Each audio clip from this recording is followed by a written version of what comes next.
Fala pessoal, nesse vídeo eu vou falar com vocês a respeito da eletrosfera, que é essa região ao redor do núcleo do átomo, na qual estão presentes os elétrons. E eles ficam em movimento de órbita ao redor do núcleo, como está nessa figurinha. Bom, o entendimento do átomo ser dividido em duas partes, núcleo e eletrosfera, isso aqui foi descoberto por Rutherford Bohr no início de 1910, só que a real disposição dos elétrons na eletrosfera só foi resolvida em 1939 com o diagrama de Linus-Pauling, que é o que a gente vai tratar nesse vídeo aqui.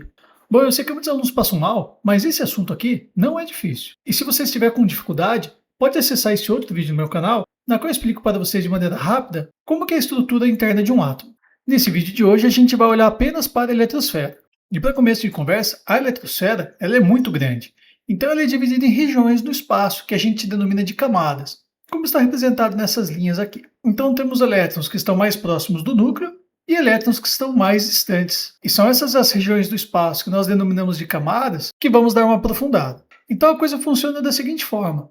A eletrosfera de todos os átomos é dividida em camadas. E aí existem átomos que possuem uma eletrosfera pequena e outros que possuem uma eletrosfera bem grande. Então, o máximo de camadas que pode existir são 7, que a gente identifica pelas letras K, L, M, N, O, P, Q, ou seja, começa pela letra K e segue o alfabeto, ou então elas podem ser identificadas por números, de 1 a 7. Então, por exemplo, existem átomos que possuem uma única camada de elétrons ao redor do núcleo, outros que possuem duas camadas, outras que possuem 3, 4, sendo no máximo, então, 7. E esses números aqui, eles indicam a quantidade máxima de elétrons que pode existir nessas camadas. E além disso, aprofundando, essas camadas elas são divididas em partes menores, que a gente denomina de subcamadas. Essas subcamadas são identificadas pelas letras minúsculas S, P, D e F. Isso funciona assim. A primeira camada de um átomo possui apenas essa subcamada S. A segunda camada ela é um pouco maior, então ela é dividida em duas partes, subcamada S e P. A terceira camada ela é maior ainda, sendo dividida em três partes, S, P e D. E quando o átomo possuir 4 ou mais camadas, essas camadas vão ser divididas em 4 partes, S, P, D e F. Então, a partir dessa divisão física da eletrosfera, é que a gente monta o diagrama de Linus-Pauling. Então, veja bem, aqui nessa primeira linha, nós temos a camada número 1, também denominada camada K. E ela é composta apenas dessa subcamada S. Já aqui embaixo nós temos a segunda camada, que é composta das duas subcamadas S e P. A terceira camada, que é composta de S, P e D. E aqui da quarta camada em diante, elas vão ser divididas igualmente em S, P, D e F. E uma coisa importante é que a quantidade de elétrons que cabe em cada subcamada é diferente, tá? Então, na subcamada S cabem no máximo 2 elétrons, enquanto que na P cabem ao máximo 6, na D máximo 10 e na F máximo 14. Então, esses valores aqui indicam a quantidade máxima de elétrons que pode haver em cada subcamada. Bom, para decorar isso, é só começar com o número 2, aí vai somando de 4 em 4, né? 2 mais 4, 6, mais 4, 10, mais 4, 14. Então, gente, essa daqui é a estrutura do diagrama de Linus-Pauling, que vai se referir a como que os elétrons estão distribuídos na eletrosfera. Então, montada essa estrutura, agora falta a gente entender como que se dá a interpretação desse diagrama. E aí é o seguinte, essa interpretação não vai se dar a partir das linhas e nem das colunas.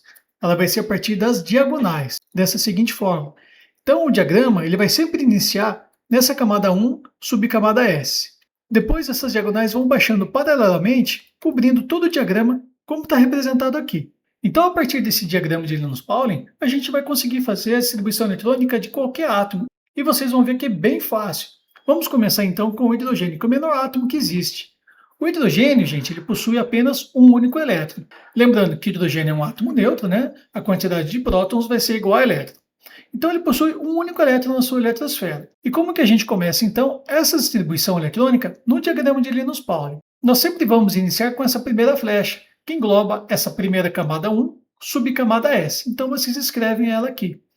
Bom, nessa subcamada S, gente, cabe sempre ao máximo 2 elétrons. Só que o hidrogênio tem apenas um, então a gente vai colocar esse 1 aqui, indicando que ele possui apenas um único elétron nessa subcamada. Aí então fechou, porque o hidrogênio tem um único elétron, sendo essa aqui a distribuição eletrônica dele, 1s1. Agora, se a gente pegar um carinha maior, como o berílio, que tem 4 elétrons na eletrosfera, o início vai ser sempre o mesmo. Começa com essa primeira flecha, 1s. Então você escreve aqui 1s. Na subcamada S cabem ao máximo 2 elétrons. Bom, ele tem 4, né, uma quantidade maior, mas a gente vai colocar 2 aqui porque é o máximo que cabe nessa subcamada S. Finalizou então a primeira flecha, baixa para a segunda flecha, que vai ser a camada 2, subcamada S. Então 2S, escreve aqui. E veja que aqui vai caber os dois outros elétrons que ele possui, totalizando então 2 mais 2, 4 elétrons. Então essa é a distribuição eletrônica do berílio. Aí veja bem, o hidrogênio tem apenas uma única camada de elétrons, com um elétron apenas ali, na subcamada S. Já o berílio ele tem duas camadas de elétrons, tendo 2 elétrons nessa primeira subcamada S e outros 2 elétrons nessa segunda subcamada S. Agora vamos para o oxigênio, que tem mais elétrons, tem 8. Só que, mais uma vez, a gente vai sempre começar da primeira diagonal. Então, 1s, você escreve aqui, cabem 2 elétrons ali. Depois baixa para a segunda diagonal, 2s, cabem mais 2 elétrons ali, ficando igual ao berílio, né? Então, nós temos 1s2, 2s2. Aqui nós colocamos 4 elétrons. Agora a gente vai baixar para a terceira diagonal, que vai englobar aqui duas subcamadas, né? 2p e 3s. Só que a gente vai sempre iniciar a partir do traseiro da flecha, tá? Então, começa com 2p. Escreve 2p aqui. Só que nessa subcamada P cabem ao máximo 6 elétrons, tá bom? No máximo pode ter 6 ali. Só que no caso do oxigênio, ele tem 8 elétrons na sua totalidade. 4 já foram colocados aqui, faltam mais 4. E esses 4 cabem nessa subcamada P, ficando então essa daqui a distribuição eletrônica do oxigênio. Primeira camada tem 2 elétrons. Na segunda camada, que vai ser dividida em duas partes, né, sp, 2 elétrons na subcamada S, e 4 elétrons na subcamada P. Fechou para o oxigênio. Vamos agora para um átomo maior ainda, como o manganês, que tem 25 elétrons. Só que nem por isso vai ser mais difícil, só vai ser um pouco mais trabalhoso. Mas veja bem, então começa com a primeira diagonal, 1s. Anota aqui, cabem 2 elétrons ali. Depois, segunda diagonal, 2s. Cabem 2 elétrons ali também. Depois baixa para a terceira diagonal, 2p. Nesse caso aqui vai completar, né? Vai ter 6 elétrons ali dentro. Depois, então, da 2p cai para 3s, que vai ter mais 2 elétrons ali também. Terminou essa terceira flecha, baixa para a quarta flecha, iniciando em 3p. Então, 3p cabe em 6 elétrons ali e fica 3p6. Depois da 3p vem para 4s, que vai caber mais 2 elétrons ali também. Então, vejam bem, ó, daqui até aqui a 4s, quantos elétrons foram anotados? 2 mais 2 mais 6, 10. Mais 2, 12, mais 6, 18, mais 2, 20. Então, daqui até a 4s, nós anotamos 20 elétrons na distribuição eletrônica do manganês. Só que faltam mais 5, né? Porque ele tem 25 elétrons. Depois dessa subcamada 4s, vem para essa outra flecha aqui que inicia em 3d. Aí a subcamada D cabe no máximo 10 elétrons, certo? Então, esses 5 elétrons que faltam vão ser encaixados aqui nessa subcamada 3d, ficando essa, então, a distribuição eletrônica do manganês. E agora, então, gente, vamos finalizar o vídeo com a distribuição eletrônica do átomo césio, que tem 55 elétrons na sua camada de valência. Então, vejam bem, né? O último que a gente fez foi o manganês que tinha 25, agora esse aqui tem mais que o dobro. Então, é ideal que vocês pausem o vídeo, montem a sua distribuição, aí depois vocês voltem aqui para conferir se fizeram direitinho, tá? Então, essa daqui é a distribuição eletrônica do césio. Veja que eu separei as camadas por cores para facilitar aqui para a gente, mas vamos lá. Então começa com a primeira flecha, 1s, depois baixa para a segunda, 2s, depois para essa terceira flecha, que vai pegar as subcamadas 2p e 3s, depois essa outra flecha, 3p, 4s, depois vem 3d, 4p, 5s, depois 4d, 5p e 6s, né? A distribuição eletrônica vai se encerrar aqui em 6s.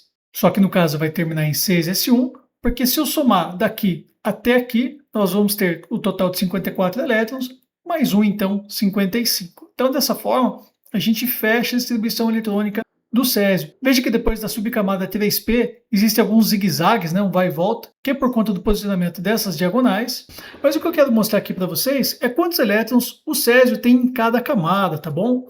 Então, nessa primeira camada, que é também chamada de camada K, ele possui 2 elétrons ali. Na camada 2, que é a L, possui 8 elétrons. Na terceira camada, ele vai possuir 18 elétrons. Na quarta camada, um total de 18. Na quinta camada, 8 elétrons. E sexta e última camada, ele vai possuir 1 elétron, tá? Então, eu que fiz a separação de elétrons por camada de sua eletrosfera. Aí vem a questão. Quais dessas camadas aqui mais interessam para a gente no âmbito da química? Bom, pessoal, a camada que vai ser significativa para nós é sempre a última camada, que é denominada camada de valência. Lembrando, tá? Todos os átomos vão ter a sua distribuição eletrônica e sempre a última camada, que vai ser a sua camada de valência. E essa daqui, ela é extremamente importante para a gente. Então eu encerro esse vídeo aqui, mas o próximo vídeo, aquele que vem na sequência, é esse daqui, vocês podem visualizá-lo no canal, na qual a gente vai fazer uma relação da distribuição eletrônica com o posicionamento dos átomos na tabela periódica. É isso aí então, pessoal. Um abraço.